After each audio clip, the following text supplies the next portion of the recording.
If Freedom Failed.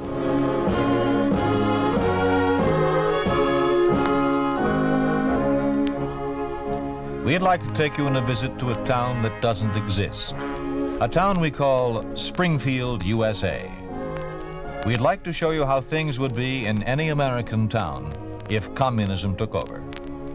This is the story of what happens to a young man with everyday ideals under a communist regime.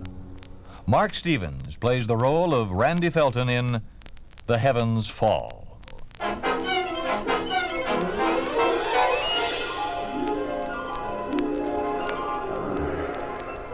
Randy, can you hear me? It's me, Lois. Open your eyes. Look at me. The pain. It'll go, darling, as soon as you take these pills. Here's some water. The woman. The one with the steel rod. Where is she? What woman? Had the build of a wrestler, crammed into a uniform. A policewoman. Yeah. That's what she was. Only there were two of them. A partner. Him I could handle. That's when she let me have it. From behind. You must have gotten away on your own, Randy. Mother found you sprawled out against our back door. I had to help carry you in. It's a good one. The whipped dog crawling back to his ex-keeper. Good thing your mother likes me. Don't say that, Randy. She likes you all right. But I love you. You could have fooled me yesterday. I didn't want to walk out. You made me. But that was yesterday. Yeah. Yesterday. And look at me now. I'm looking, Randy. I never stopped looking. Now tell me, how did it happen? You were around when it all started. Only then I couldn't tell you. It began at the law school when the... Randy, my boy, I must say I've been hearing nothing but nice things about you. That is, as far as your work here is concerned. I may even take the liberty to predict that someday I shall boast, there goes Randy Felton, one of my brood, and the most brilliant lawyer in Springfield. But as you know, Randy, success adds to our responsibilities toward the community, and I think you ought to... I know, sir. It's about my holding down that job at nights. The drugstore, No. I'm afraid The Board of Education feels, or shall I say was advised, that tomorrow's generation of budding jurists should prepare itself for the task of enforcing law by affiliating with the party. Since when have justice and the party become bedfellows? Randy, you've got to learn to watch your tongue. Such sentiments are dangerous. I seem to remember a slogan I learned here. Something about there shall be no sword in the hand of justice. My boy, these days it's not for us to live by slogans, but by the facts that surround us. And the facts are that only Communist Party members make desirable pupils. If you wish to phrase it that way. I only wish you'd understand. I understand, sir. Then you will? Don't have much choice. I've come too far to turn back now.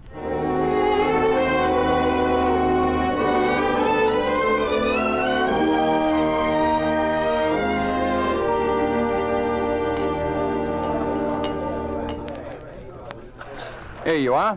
One reporter's delight. Good to the last scoop. Thanks, Randy. Hello, honey. Hi. That's all? Just hi? It's an accepted form of greeting. Okay, pull up a grouch and sit down. What grouch? The one you're bearing. I'm all right. Suit yourself. Love someone? Very much. Someone I've seen? Whenever you're shaving. No? At least the mercury's back to normal. How about a Coke? Fine.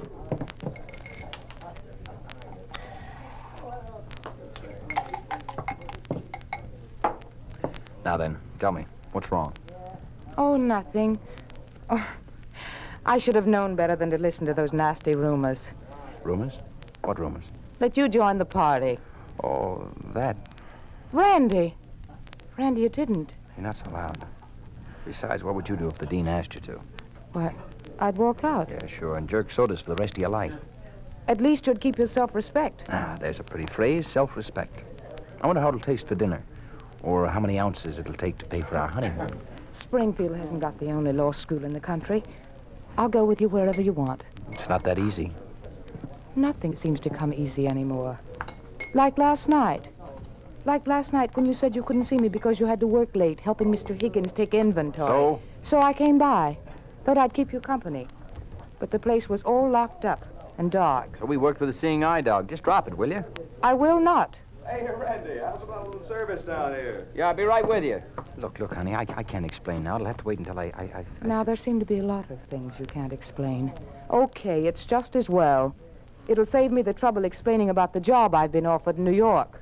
A job in New York? And I was going to tell you about the kick I got in turning it down. But now it looks like I'd better take it. Here, for the Coke. I wouldn't want you to miss a dime the next time you take inventory. Goodbye.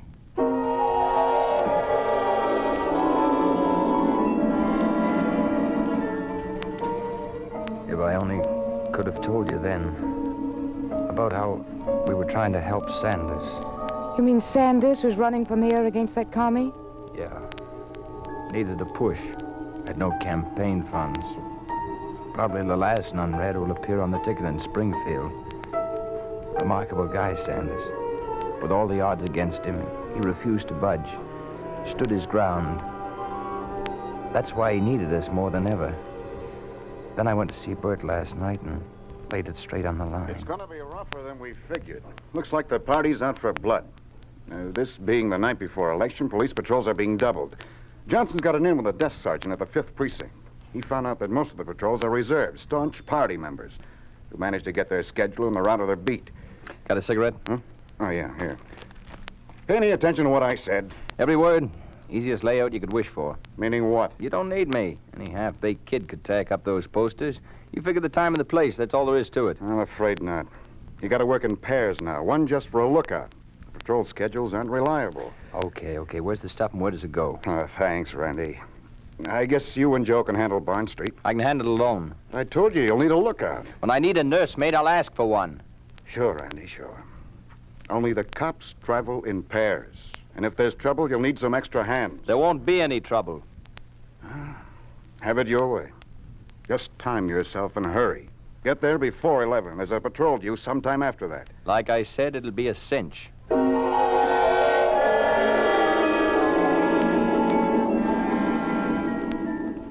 Yeah, a cinch. Like putting an elephant into a phone booth. When I left Bert with the posters tucked under my arm, it was already 10:15. I didn't want company, because I was going to look you up first. Might as well have carried dynamite with a lit fuse and hauled that bundle around the streets. And then it started to rain. It was coming down in buckets. The posters under my arm started to get soggy. So I stopped at Paul's newsstand to get some papers to wrap them with. Paul gave me kind of a funny look, like he knew I was up to something. Lousy night to be running errands. All I'm running for is home. Better not. You'd be crossing up Burton Sanders. You know? Heck, kid. Been in on it from the beginning. Wouldn't miss helping old man Sanders for all the vodka in Russia. Hey, where's your lookout? I don't need one. You need something. Got a gun? I'm not the type. This is a tough setup. Can't go walking around naked. Here, put this in your pocket. Hey, hold on. I'm not figuring on opening any letters tonight. A kidder, huh? Only this ain't no time for being smart. The town's crawling with goons. Yeah, I know, but a knife, I've never handled one before.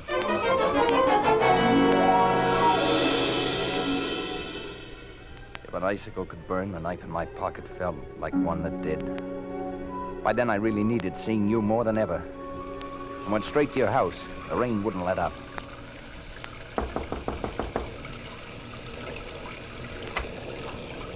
Randy, my goodness, you look soaked to the skin. Come inside before you catch your death of cold. Lois in?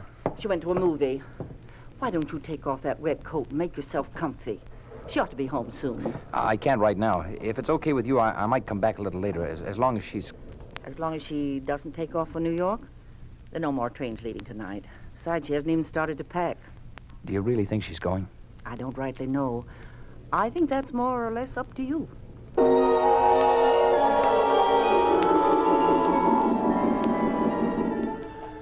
Up to me. Up to me. That's all I could think about after I left your house again. The rain had stopped. Whatever move I made from there on seemed to come automatically. My thinking wasn't too sharp. If it had been, I probably would have looked at a clock before I headed for the street corner where Bert wanted me to tack up those posters. I wish it would start to rain again. The night was sensitive, too sensitive. The air had been washed too clean to muffle sound. The pavement wore that shiny glaze which brightens shadows. And when I came face to face with the wall that was to bear my posters, I felt like I'd walked onto a stage with thousands of eyes peering at me out of the darkness. My hands felt clumsy as they unrolled the posters. Then it came. Stay where you are. Keep those hands up. There were two of them, both in uniform. One wore a skirt. That was about her only claim to womanhood. She was bigger and rougher looking than her male partner. Well, well. Out late playing politician, eh, Sonny? There's going to be an election tomorrow, and I'm within my constitutional rights to advocate our candidate. That's so. Well, if you ain't the one with the fancy lingo. You hear that, Chuck? Mr. Smarty Pants is dragging out the Constitution again. One of the brain boys, that one. The commissar'd love him. Let's see your identification papers. What if I won't show them to you? You will, or I'll... You'll nothing. Here they are. Oh, here now. Let's have that knife. Stay away. Oh, Brainy's a wildcat. Go to it, Chuck. The kid's bluffing. Now, you wouldn't want to get hurt, would you now? It'll all be over in a minute. I simply reach over like this and then... And then what? You play rough, huh? Chuck, the knife! I can't. My wrist, he's got it. Get the pipe. Hit him. Ow! Why, you little run! I'll teach you to...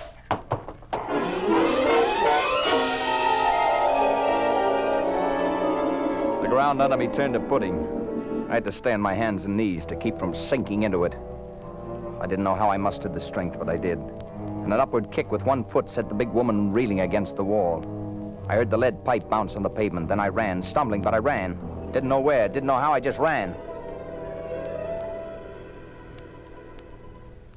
Randy, I wish I'd known.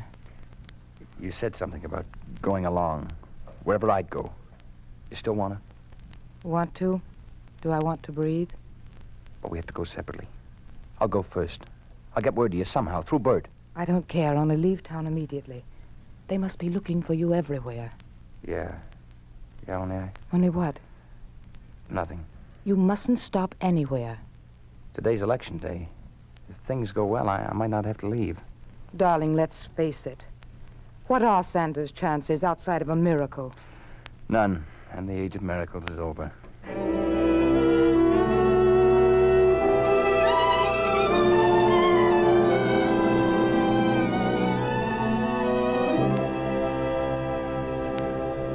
Hey, Randy, what are you doing here? Same as you. Waiting in line to vote. You nuts, the whole goon squad's looking for you. They haven't got my name yet, have they? No, but they can't mess with that description. Got you down to a T. Next, please. Step forward. Don't worry. I'm skipping right after this. Yes, sir. Name, please? Randy Fulton. Let's see. Felton. Ah, here we are. Registered as living at 86 Dayton Way. Yeah, that's right. Here's your ballot. Thanks. Are you familiar with the procedure? Sure, I voted before. Well, there have been a few minor changes since then. Now, if you wish to vote for Hollingsworth of the People's Party, you need not even place a cross behind his name. Merely deposit the ballot in this box right here. Now, isn't that simple? Yeah, very. But how about Sanders' name? It's not on the ballot. Oh, well, there's an empty space provided for those who wish to fill his name in, but, well, then, of course, you'd have to go to the voting booth over there to do so. But you see, this way we save you all the fuss and bother. I like being bothered. Suit yourself, young man. After all, it's still a secret ballot. Oh, secret ballot, my foot. Will you please help yourself to the booth? Others are waiting. Hey, you better oil up these curtain rings. With the use this booth's been getting, they've rusted to the rod. I'm next. My name is... Just a minute, sir. If you'll excuse me, I'll have to make a quick call. Be right back.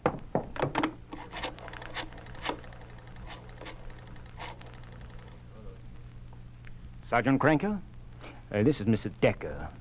About that young fellow you've been looking for. I've got a hunch he's right here. Yes. Voting. You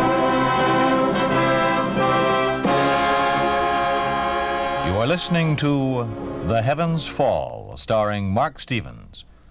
A story of the way things could be if communism took over.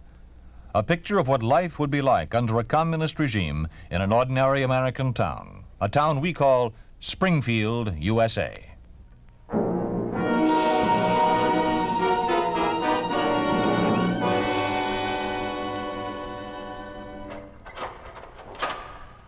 Randy, you've got a visitor. It's that lawyer they've been sending. I don't want to see him. Some kind of a professor. Says he's the dean from your law school. The dean, what does he want? Make more speeches? No, just offer whatever help I can give. Last rites are usually administered by a priest. Please, my boy, give yourself a chance. Embittered emotions rarely turn the wheels of justice. Ah, nuts. The wheels got jammed a long time You're ago. wrong. Examine the facts, my boy. Regardless of what the circumstances may have been, you did attempt to kill a man. He almost died. Good. Now then, if I had tried to kill, and justifiably so, would you not have hastened to my side? Yeah. If the scales of justice were still in balance. Well, let's trust that they are. As long as you're on trial, you must retain that trust. Look, Dean, I realize you're my elder, but hasn't it come clear to you yet that all hopes for such support died in our voting booths? The timid clutch their bread and keep their silence. They close their ears to the cries of those that dare to be strong. Me, I'm neither. I'm just guilty of growing up too darn late. Oh, I know you tried. Thanks. Ready? Sure. Which is it, court or scaffold? Not that there's much difference. Court's waiting. Randy, you didn't want the lawyer they sent you. It's not too late for me to take over your defense. I can get a postponement, prepare a solid case. Oh, come now, and deprive me of handling my first and last case? I wasn't that bad a pupil, was I, Dean? May God bless you, my boy. God bless you. All right, let's go. Do you mind if I come along? Well, it's okay part of the way, but I gotta turn him over to the marshal out and back. Back of what? Are we going to the courtroom? No, that's been booked up for weeks. I'll bet. They've taken over the dance hall across the street. Want more room.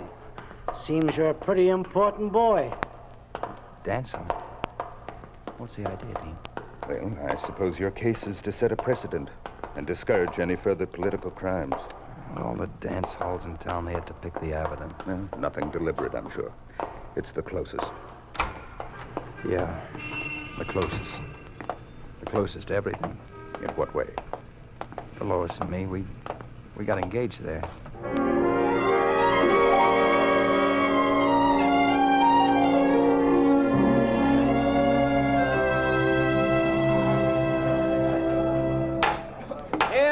Hear ye, the 12th District Court of the People in the Soviet States of America is now in session. The Honorable Judge Dawson presiding. All those having grievances, draw near. Gentlemen, I see the first case on the calendar is the case of the People versus Randolph Filton. Are you ready to proceed? The government is ready, Your Honor. I'm ready, Your Honor. Mr. Filton, you still wish to proceed without counsel? I do, Your Honor. Very well. Will the prosecutor call his first witness? Well, policewoman Jean Barton, please take the stand. Those other witnesses, who are they? I've never seen them. They're supposed to have witnessed the crime. Remarkable how I managed to escape from a street cluttered with this many witnesses. And such questions should be placed before the court. Oh, what good would it do? You have more friends than you think. Give them a chance to show their faces. The only face I liked seeing kept away. You mean Lois? Yeah, sure. I'm glad I asked her to stay away. There's too much of the past clinging to these walls. If you listen real hard, you can hear it. Listen. Why is anyone Can you hear it? Hear what? Why, the music. It resounds from the rafters. Like it got lost up there, so it could stay. Stay there for always. You can hear it now. Maybe I can. Sure. Sure you can. It's just like then, flowing, soft and easy. Like heavy colors that made a picture. Some of it filled out those ugly cracks in the wall. Made them look like they belonged there. Everything belonged just as Lois belonged.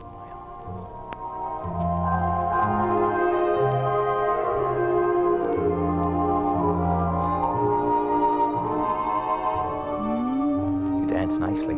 Hold nicely. I never really danced before. I went through the motions, but never really danced. I know. It's not the steps. It's that slow beat. The beat of the heart. Hey, love someone? Very much. Someone I've seen? Every time you powder your nose. Oh, if all the world were only as safe as it feels in here. This is our world. Right here. Maybe today it is. That other world can't come inside. But what happens when we've got to go out and meet it? Tomorrow. What about tomorrow, Randy? Just stay close, honey. Tomorrow will take care of itself. Tomorrow will take care of itself. Will take care of itself. Take care of itself. Take care of itself. Itself. Tomorrow will take care of itself.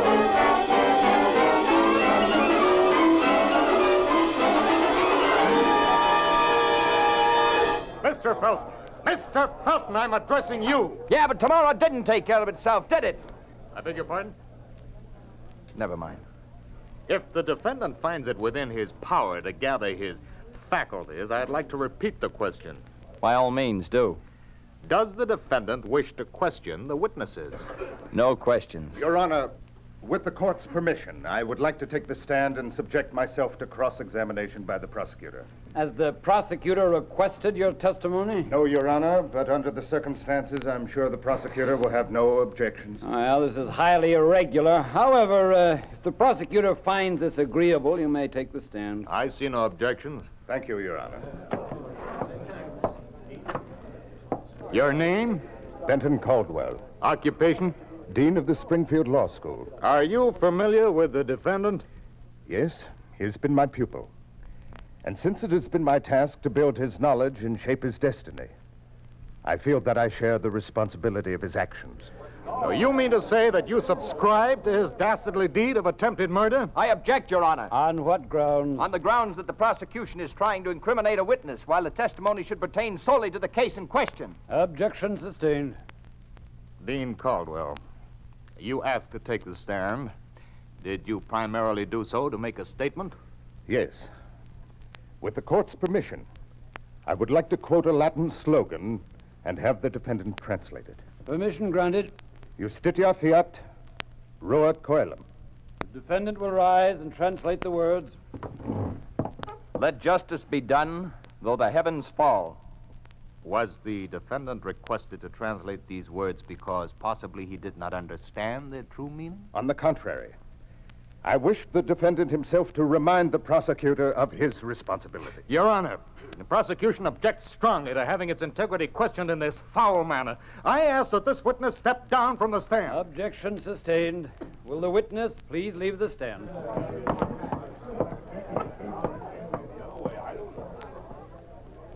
Without calling the defendant to the stand, I would like to ask him whether he fully understands the meaning of the words that he has just translated. I do indeed.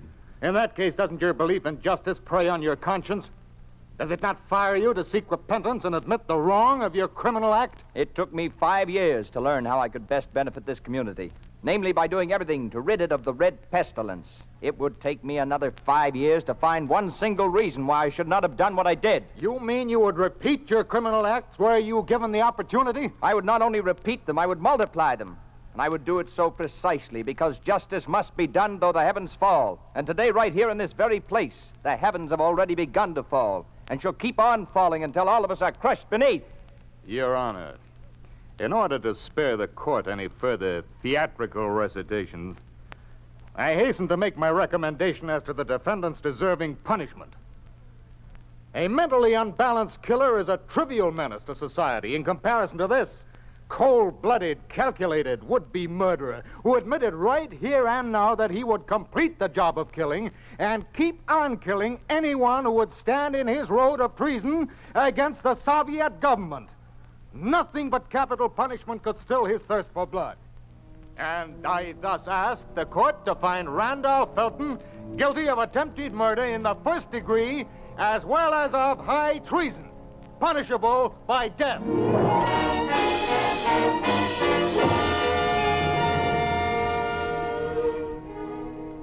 Randolph Felton, before this court pronounces sentence, do you wish to make a statement?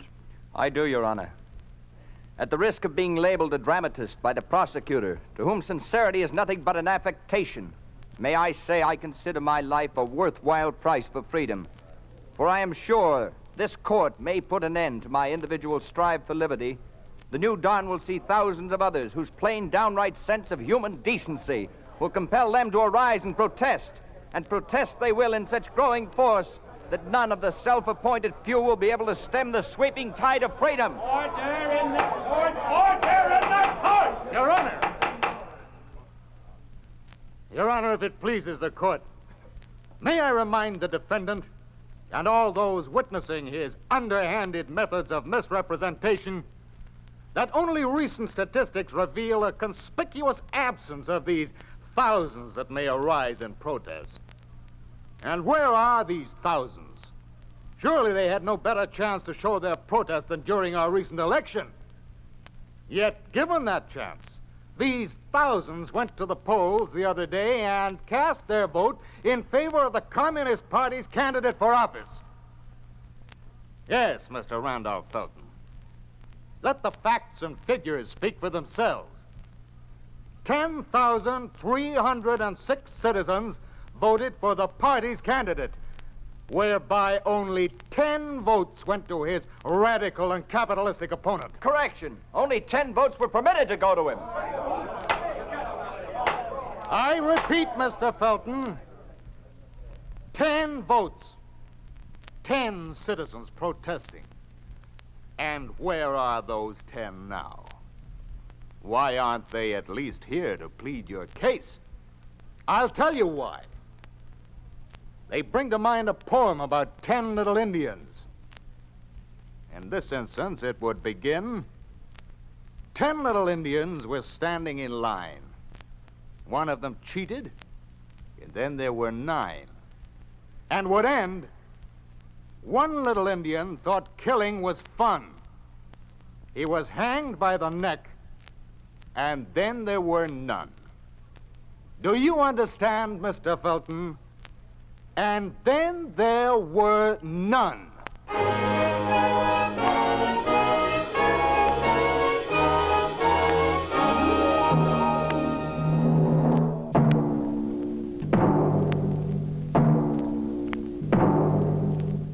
You have just heard what happens to an ordinary, ambitious young man under a communist regime. You have just heard what would happen to any young American if communism ever took over. You think this could not happen? It did happen in communist-occupied East Germany. It did happen to Hermann Josef Flade, who was tried for warmongering and attempted murder. It did happen at the Olbernhau Ballroom in Germany, where Flade openly defied communism. Hermann Josef Flade was to be beheaded, but the execution was delayed. Flade's voice had been heard by too many. He was finally sentenced to 15 years in prison.